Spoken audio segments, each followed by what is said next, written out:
And we're on. Hey, Matt. What's up, Tuck? How you doing? Pretty good. How about you? I'm good. I'm good. So, how's the how you been doing in the last few months here with all this craziness going on? I've been all right. I'm actually shut down right now, so there's not like a whole lot of baseball stuff going on. So Gotcha.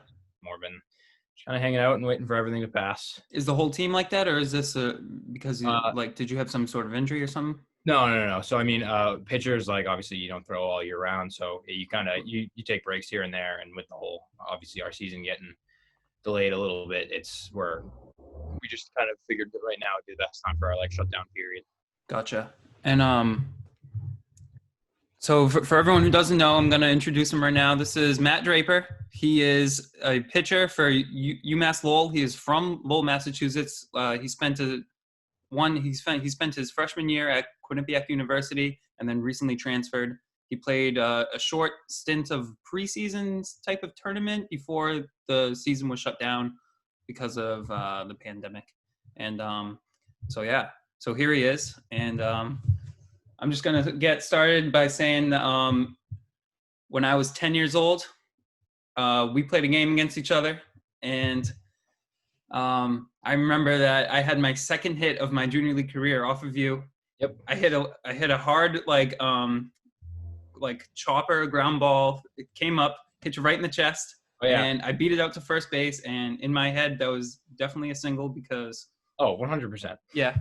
And Actually caught me right off the shin and before it hit me in the chest. And I actually, to this day, still have a little mark, a little dent. You're kidding me. Oh, yeah. No. That was probably the third or fourth time I had been hitting the same spot. So, oh, my God. yeah. Not always the most fun. And so for the next few months after that, I remember every time I would see you, you would just come over and give me a little punch to the chest, just a little reminder. So that's there. Yeah, that's a nice I always remember that. Oh yeah. Oh, me too. And so when you're like training for Division I, playing pitching and stuff, right? What is that like during the off season? Like what kind of training do you guys have to do on a weekly or daily basis? I mean, go back to the shutdown thing for pitchers. It's different because like position guys, like guys that play the infield, the outfield, anything, they can kind of, obviously they have to worry about hitting, they have to worry about fielding, they got to worry about making throws, stuff like that. So they're constantly having something to work on. Whereas us, like pitchers, we can't throw year round because like it's just, I mean, throwing is not a natural arm movement. So there's a lot that goes into like your off season when it comes to deciding when you're going to shut down, which obviously that's what your coaches are there for, but to help you decide when you're going to shut down, what like body stuff you're going to do to keep your body in shape, to keep your arm in shape, to keep like mental, physical conditioning, everything like that. So, I mean, there's a big chunk, not a big chunk of the year, but a good few months of the year that is just solely devoted to mobility, weightlifting, stuff like that. Whereas you're doing that all year round, but there's a time where you just can't throw, like, because you need to take time off just to let your arm kind of recover. Normally it would be after you play like a spring season and then you go into a summer season. So normally it would be after that, but obviously with everything that's going on, it's been kind of all up in the air. Right.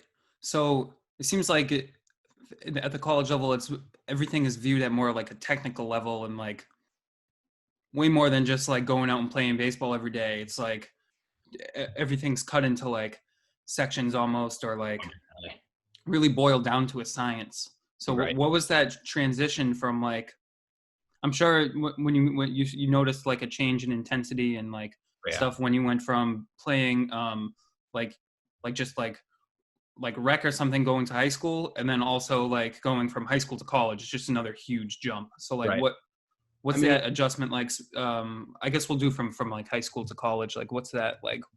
I mean, obviously college itself for any person that goes to college is a huge, it's a learning curve because everything's different, especially for like me. I mean, I had been in Lowell my whole life and all of a sudden I'm 2.5 hours away from everything that I am used to. And I don't know anybody. I think there was one kid in my grade that ended up going to Quinnipiac. And I mean, so yeah, it was just, it's a whole new, like, for lack of a better term, ball game.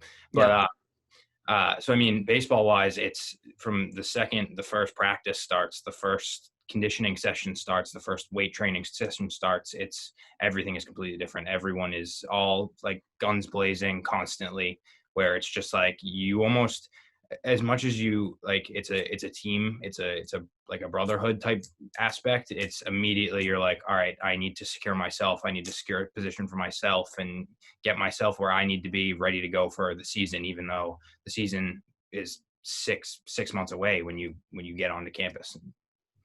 Right. Maybe not six, So, but so, hmm. Okay. So as far as like, your first season at Quinnipiac, right? right. So your only season at Quinnipiac. So you guys made it pretty far into the playoffs that year, and that was actually like fun to watch because it was like available for people to watch on ESPN. I remember tuning in, seeing Yeah. there was a lot of buzz going on Twitter from the Lowell baseball community and a lot of Yeah. people tuning in. So how was that? How was that feeling for you? Being able to do that and that whole experience. Yeah, I mean, it was awesome.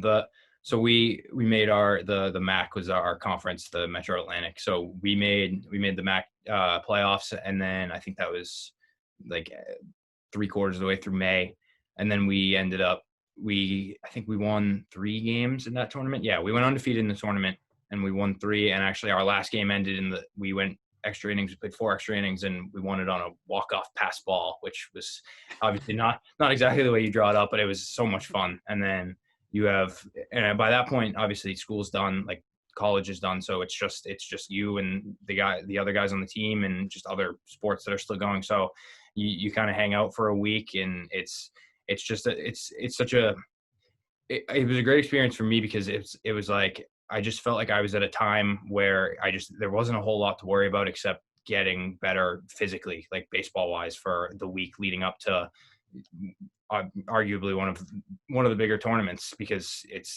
you gotta.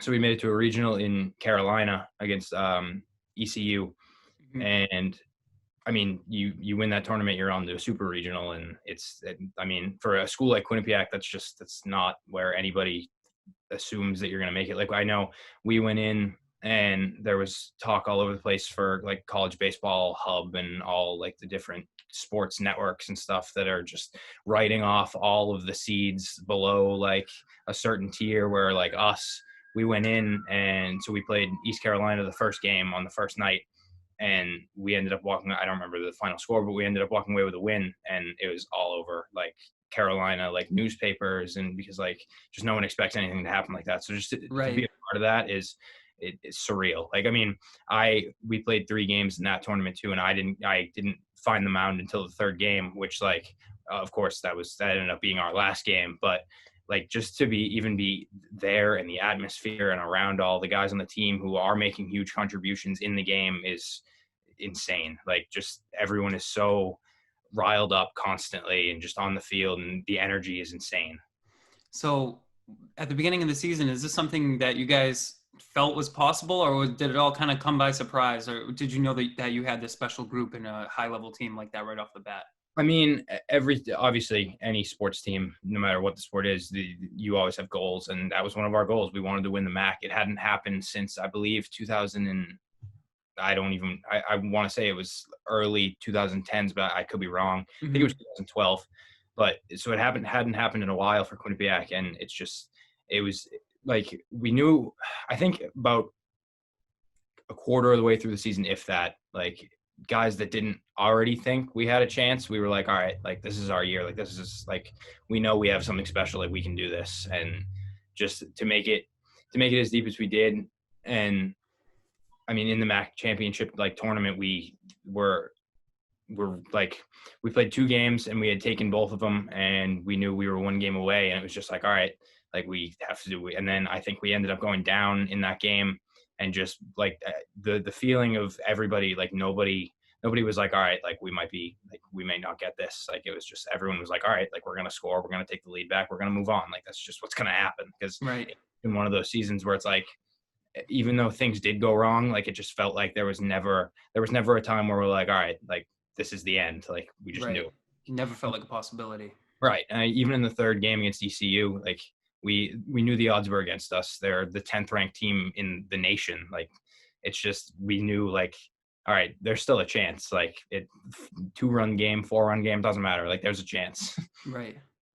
So you're playing on ESPN. I think you're down at this point, right? You guys were losing. You Right. get thrown in to be a relief pitcher. Mhm. Um, what was going through your mind when you're coming out of the bullpen? I mean, you walk out there, and especially at ECU, like I personally didn't really know much about ECU, like baseball before. Like we had our like hosting party to figure out where we were going to go and stuff like that. And we got ECU, like we got drawn in the ECU tournament, and we were like, all right, like well, there were some big name schools that we thought we had a chance to go to LSU, we thought we had a chance to go to Arkansas, blah blah blah, and we got ECU, and we were like, all right, like this is pretty cool. But then we get there, and it's just like it's a whole different world of anything that we had known. I mean, Quinnipiac's field it's not even it's we barely have stands. Like there's barely any stands there, like all that. So we get there and it's just you get thrown into the game and you just kind of like I know personally I've always been like I always want to just like take a second and basically admire everything that's going on. So I got out there, coach gave me the call, I get down to the mound and he hands me the ball and I just kind of look around and I'm like, wow, like this is unlike anything that I've ever been around. Like it, Yeah.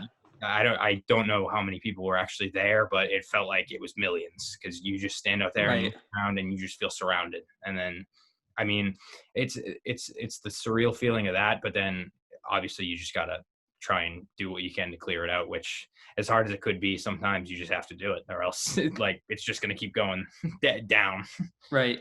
And what's the what was the like overall like what was that whole trip like as far as like all the guys like being there together off the field and stuff like what was that like? Oh my, it was so much fun because I mean we show up and I think we showed up on a Thursday or a Friday and our first game was Saturday, so we get a day to like go on the field and practice and everyone's at practice just having fun. They Quinnipiac's like athletic team put like mics on a few of our like upperclassmen guys and like they were just chilling having fun on the like out at practice while taking BP and stuff like that. And it's Mhm. just everyone's just because people wrote us off so easy that like you just no one expected us to be there. So just to be there and just be around the same guys that you've been around for months now, and you put in all that work just to get here, and now you're here. And so everyone was all for the most part laid back and kind of relaxed Taking until everything in as it came right. until it was time to go, right? Yeah. Yeah, because Oh, we had a couple rain delays, so like our first game wasn't even the day it was supposed to be. We ended up getting pushed back. So we sit in there like ECU's like batting cages, and we're all just hanging out in there, and everyone's having fun, and it was an awesome experience. I'm so is glad. it like college baseball thing like during rain delays? Aren't they like isn't college baseball known for like doing like fun stuff and like Yeah. Oh yeah. Like or I've that? never like we didn't actually get to do much of that because ECU was in like their clubhouse and All right. because we knew that it was gonna be raining. Like we never even got out to the field to like start warming up and stuff because we knew it was Mhm. raining all day. Like we drove to the field and I don't think anybody really on the team was expecting to play that day. Like it was just pouring rain all morning. We knew we were just going there for almost like just to say, hey, we're here, like in case we have to play. Nobody thought we were going to play. So unfortunately, we didn't get any of the fun rain delay shenanigans of the like the Yeah. jumping or the tic tac toe on the ball or anything like that. But it was awesome just to be around the guys and hanging out. Yeah, definitely. And then so there did come a time where you guys ended up losing and getting eliminated. So what was the like what was going through your mind at that time and what was going through the team's mind at that time? I mean, it's a time like that is such mixed emotions because it's like you still have to realize where you are and like Yeah. you're in a region like an NCAA regional, and we went from 3 straight days of having the time of our lives to now, who knows like what guys are going to be like who like I mean personally I knew I was transferring at that point. Like it was pretty dead set in my mind that I was not going to be there the next year. So for me, it was so hard because there were so many guys that I had gotten such close connections with that like who knows if I'm ever going to see those guys again. You know what I mean? Like Right. it's such a mix of emotions because you have to take in obviously the fact that your season's over and like there's another season of like baseball on, I guess. And it's the fact that like you still have to take into account that how far you made it and how much like you meaning the team has accomplished over the year it's tough. It's a tough pill to swallow, but I mean, if I had to do it again, obviously I would choose Obviously, yeah. and but I would do the whole season again without a doubt. And so, what was you ultimately end up transferring to UMass Lowell. What was that process like, and like what was going through your mind to help you like get to that decision where like basically like how come, like why? Yeah, I mean, for me, a lot of it was the academic side, and Mm-hmm. but again, there was also a lot of it was I don't know, there was a lot of things that went into it, and I ended up it was kind of tough for me because a lot of the guy I at first because I came to not came to my decision, but kind of it was lingering in my head somewhere around halfway through the season, so it was to the point where like I felt like I kind of needed to talk to someone about it, but you also to tell guys on your team that, hey, I'm probably not going to be on your team next year. Just you don't want it to sound like, hey, I'm giving up on the season. I'm already looking into the future type of thing. So it was tough Right. because there's a lot like there was a few guys on my team that I was good friends with that I talked to, and so they're obviously they like they're my friends. Like they don't want me to leave, but I know that like personally, it was probably the best decision for me. So it was so tough. But then there was almost a little bit like my junior year of high school, I went through like the recruiting process where I'm talking to coaches, I'm talking to like scouts and all that, like for different colleges. And you almost get to go through that again, which it's not fun in a way where like transferring I would transfer just because, but fun in a way where like it's almost like it's exciting, it's new, like it's like for me there was only a few schools that I was talking to because I kind of had my mind made up, but just to be able to talk to coaches and stuff like that again and get your name out there it was an experience that like I'm glad happened. Like I'm Right. glad that I'm glad my freshman year happened because it gave me a whole new outlook on baseball, a whole new outlook on my life living away from Lowell. And but I think to be back is the best that could have happened for me. Mm-hmm. And what's your situation at UMass Lowell before like pre-quarantine? So were you living on campus with some teammates, or like how was that working? We no, a lot of the guys live down the actually right down the street from me, right on North Campus. But I was just living at home just to save money and stuff like that. Mm-hmm. I mean, like with the guys that do live on campus and the guys that live right like in like with each other a few streets down, you see the guys at practice all the time. You Oh see yeah, the guys definitely. Yeah. everywhere. So it's I was basically living at home, but while being able to hang out with all of them all the time, which was nice. That's awesome. Yeah, it's like the best of both worlds. Yeah. Um, Especially like being able to like see your family and stuff to throughout the entire time. That's Yeah. awesome. Huge. And so yeah, because I go to UMass Lowell and I live at home too, so it's like Right. yeah, I love it. Yeah. Um, so let's go back in time a little bit. Let's go through like your high school career. So your freshman year, you played what, freshman ball right away, or did you go right Uh, to JV? I was on JV for the most part. I played one or two freshman games just as like Mm-hmm. just to get some innings in and stuff because Yeah. I played JV and then in my junior year I moved up to varsity and I got a real actually no my sophomore year I moved up to varsity, sorry, but Mm-hmm. I didn't get a ton of playing time. Like I was kind of like a back end like closer type guy, Right. but and then it was my junior year and my senior year is kind of when everything took off and I actually started to see significant playing time and stuff like that. You were starting, and you were still like you're kind of unique in a way where like you were still like growing throughout your entire high school time. So I'm sure like coaches just like love seeing you be able to just like all of a sudden you're like 6'5", Yeah, I mean and even all of a sudden you're throwing even faster than like yeah. it's just gradually throwing faster and better. And I mean, yeah, my sophomore and junior year, I didn't start even throwing remote. I still wouldn't say that I throw hard in a sense compared to some other guys that like play at the level that I play at. But like I didn't even start throwing remotely hard until like my senior year. So it kind of even for me, it kind of came out of nowhere, and I was like, whoa, what just happened here? Like yeah, I where think I remember we had a conversation one time.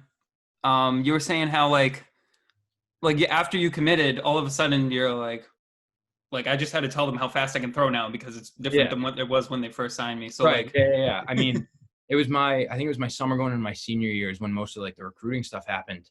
And I mean, my junior year, I was throwing like 82, 81, 82 miles an hour. And then all of a sudden I committed And then 3 weeks later, I'm up to like 87, 88, which I had never even been close to in my life. And I was like, where did this come from? Like, what is going on?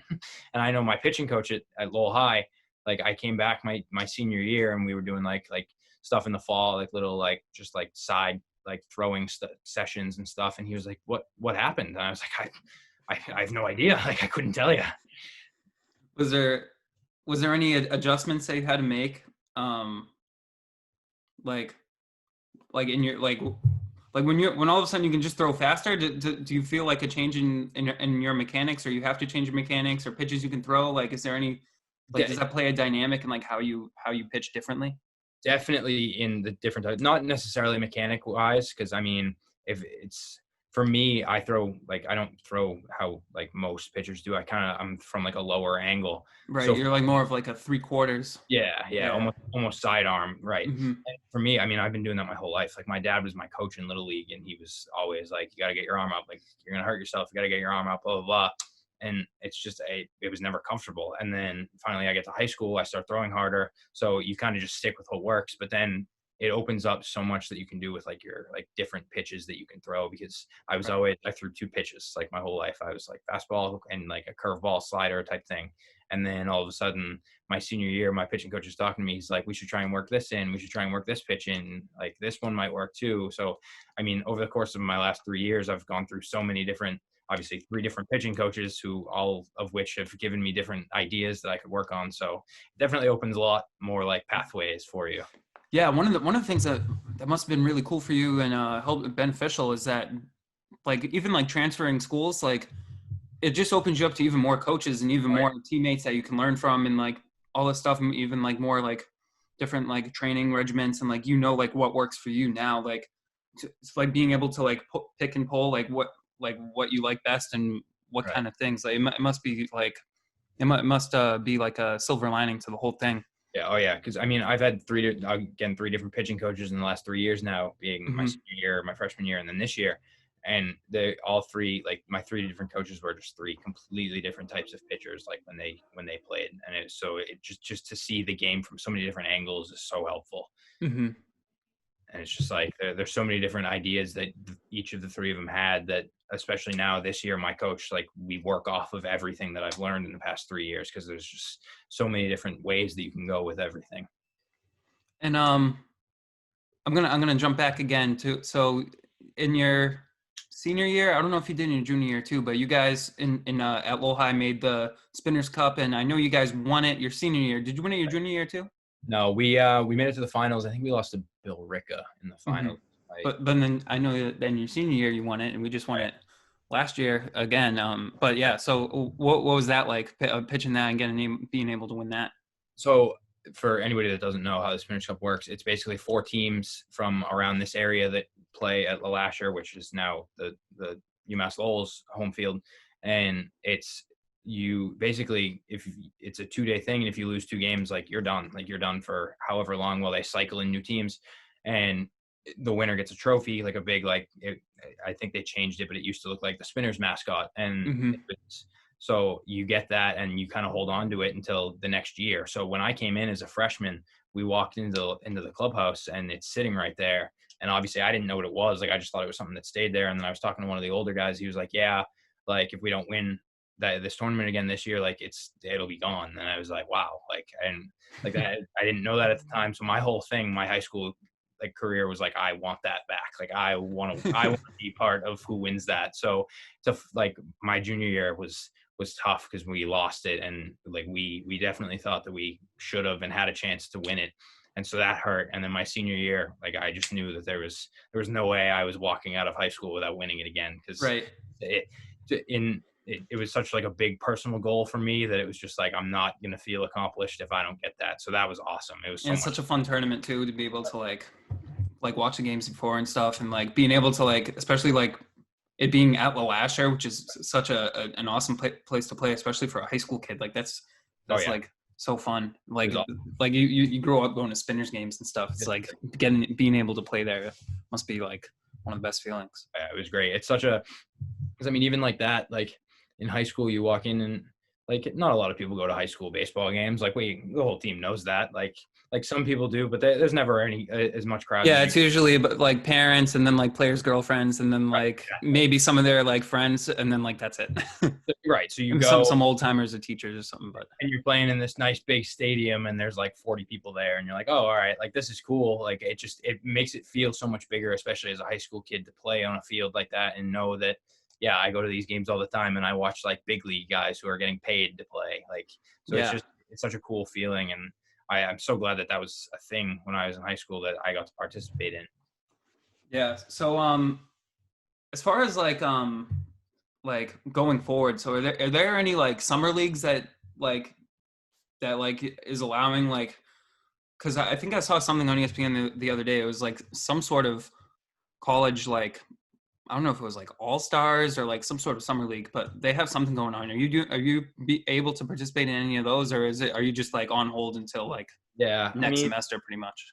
at the moment, I'm pretty much on hold because I was supposed to play in a league up in upstate New York this Mm-hmm. summer, but obviously that got canceled. Most things did. There's still like one or two leagues that are playing that are just doing it. Like I don't know if they're not having fans or something like that.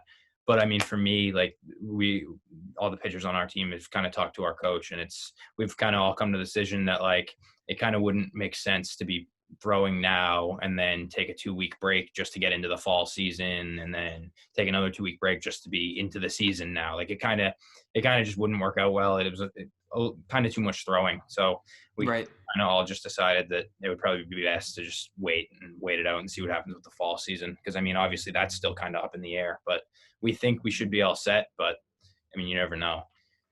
Right. So all right, I'm dying to know, how fast can you throw right now? If you like on a perfect day, perfect conditions, your arm's feeling juiced. Like I mean, what have you been clocked at? Your highest. the highest I got up to, which personally I cannot even confirm it, but I had a couple of friends that were at the game. They told me that I was up to 90 last season, but Okay. that's the highest I think I've ever gotten to. And I mean, this at the beginning of this season, I wasn't. I don't think I was anything near that. But I know in the fall I was up kind of around like the 80, 89. So I'd say on like an average day, I'm around 87, 88, somewhere in that Right. area. And that's good, but 90 is kind of like the magic number Oh yeah, that everyone yeah, wants to hit. that's where you want to be. And I definitely think that that you'll be able to get there. That'd be sick. I hope Yeah. so. Um, so what's the whole situation at UMass Lowell like, as far as like, because we talked a lot about the Quinnipiac experience, but like as far as like teammates and coaches and everything at UMass Lowell, how was that, as much as you can really talk about, because there's barely any season, but like what was that whole experience like? I mean, it's been awesome for me, especially Henry. I played with him in high school, and now Mm-hmm. he's on this team. And so, I mean, transferring in wasn't nearly as difficult as I feel like it could be for some guys. Because I mean, I knew one guy already. I'm coming back to my own hometown, like so everything just kind of felt right. But Mm-hmm. it's awesome to hang out with all the guys all the time. And obviously, it was a shortened season, but the 4 weeks I think that we did get out of the season, I had a blast. It was so much fun. Yeah. And yeah, the guys seem like a lot of fun. I know I've had classes with two of them. I had a class with Cam Sagan one time, and then the other time Yep. Giovel Antigua. He's a hitter. Yeah. Oh, yeah. Yeah, he was telling me some of his high school stats. He had like I want to say like 20 or 30 something home runs in like high school, like I mean, his he lives senior down year. in Florida, and Florida high school ball is a whole different story than it is up here. Yeah, and they're both like really, really nice kids. So yeah, yeah, it just seems like a lot of fun. What's the whole like how are the coaches and like all that? Oh, I love it's. I mean, our coaches treat us basically like we're a pro team. Like, obviously, it's different, but it's we have like we go about practice every day like in basically one of the best ways I could think of. Like, I just feel like everything's so structured perfectly that and they're all about wanting to help us, like especially I deal obviously more with a pitching coach than I do our head coach because he's more like obviously he overlooks everything but he focuses more on the hitters a little bit. And so with our pitching coach, it's everything he can do to help us get where we want to get is what he's going to do, and it's awesome. That's great. And So as far as like next season, does this season count as like a red shirt, or or how is that working? Do you get an extra year of eligibility? Like how is this all going to work out? Do you know? So I'm still honestly a little confused on it. We obviously there was way more confusion when the season had first been canceled, so we weren't Right. Yeah. sure. But from what I've heard, everyone's going to get another year. So I assuming that just means that I'll be going into next year as I think it's a red shirt sophomore. So it'll be my junior year of school, but my sophomore year of baseball technically. So Okay. I'll get to fifth year and probably work towards like a master's degree and stuff like that while still getting another year of baseball, which is, I mean, it's not the It's worst another case. year of development, honestly. So it Right. might end up helping you in the long run. Exactly. It's just an extra year of playing. Right. Because I bet there's a ton of people who end up graduating. They're like, oh, if only I had one more year, and then maybe I Right. could have had a chance at something. But yeah, so especially like getting over 90 or like be consistently a 90. Like I feel like that's like the point, especially with like your height and weight. Like scouts would look at that and be like, this Yeah. kid is like, yeah, Yeah. like that would be something really special. Yeah. I mean, we have a couple of guys on our team that are up there, like consistently above 90. So it would definitely be nice to get up in that category. Hmm. So like, what was your role on the team? Like, what was it looking like? Were you going to be coming on the bullpen, or were you a starter? Yeah, so I started our opening weekend. I started the second game of the season, and it was not one of my best outings, that's for sure. So I moved to the bullpen for the second weekend, and then I think I threw in two out of the three games in our second weekend. So then going into the third weekend, I kind of got a starting role back, and I pitched pretty well against Delaware our third weekend, and then our last weekend of the season down in Louisiana against LSU, and I pitched pretty well. So I think I would have locked in a starting job and hopefully been able to run with it. So which I mean is kind of what I was looking for, because I mean my freshman year I made two starts, but they were both towards the end of the season. Like one was a midweek game, which those aren't like conference games, so they're still important, but they don't feel as important. And so obviously that's a role you always want to work to. So it was nice to get my name called a few times, and hopefully I would have been able to run with it. Yeah, definitely. And hopefully next season I'm able to catch a few games at the Lasher and see you play. That'd be really cool. That'd be awesome. And so yeah, I think I'm gonna wrap things up. Pretty much touched on everything I had in mind. Is there anything you want to say before we end it? I mean, just hopefully everyone's staying safe, because who knows when.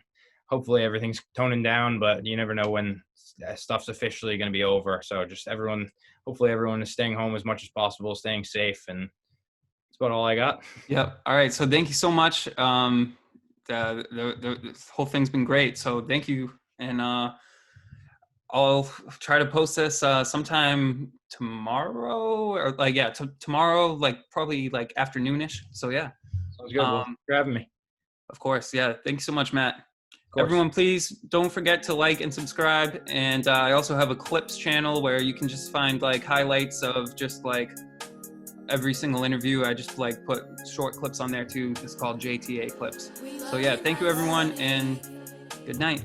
Ooh, look at my diamonds, look at my drip, yeah. Ooh, I'm getting blessed, I feel like it's a dream, yeah. Ooh, yeah, I'm the man, yeah.